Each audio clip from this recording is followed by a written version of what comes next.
మీకు అగ్ని పరీక్ష నుంచి మీరు ఎలిమినేటెడ్ అనగానే మీకు నాగార్జున గారు కాల్ చేసిరని బయట టాక్స్ వినబడుతున్నాయి, నిజమేనా? అది ఎంతవరకు నిజం? ఇప్పుడు నడుస్తుంది. ఉమ్, ఇప్పుడు మీలాంటి వాళ్ళు ఎంతోమంది వస్తారు.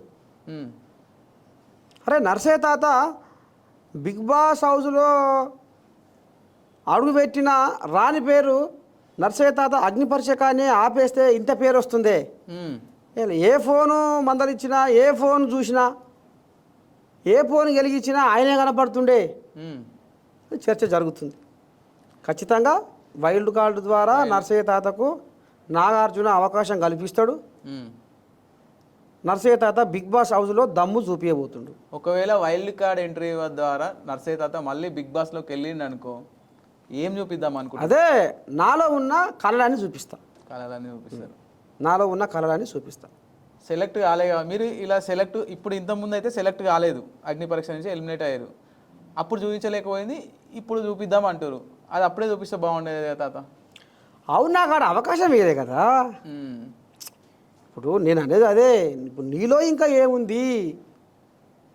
ఇప్పుడు నువ్వు ఒక ముచ్చట అడిగినావు, నేను ఒక ముచ్చట చెప్పిన. అవును, నేను ఒక ముచ్చట అడిగినా, నువ్వు ఒకటి చెప్పినావు. ఇంకేముంది పిల్లగా నీ కాడ బాగోతావు అంటే ఇది ఇట్లా అని చెప్తావు. ఇప్పుడు చెప్పినగా నీకు లగం అయిందా అన్న, అయ్యింది, అంతటితో అయిపోయింది, అంతేనా?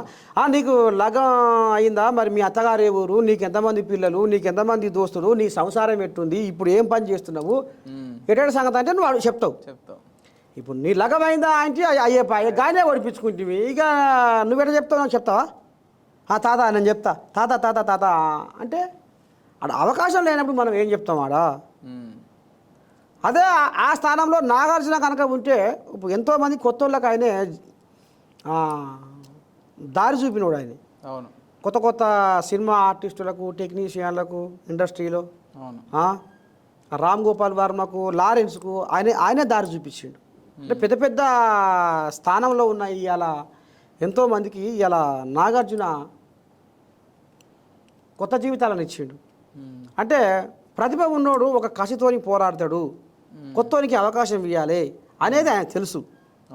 వాస్తవంగా నాగార్జున కనుక ఆడ జడ్జిల స్థానంలో ఉంటే పక్కగా నాకు న్యాయం జరగని నేను అనుకుంటున్నాను.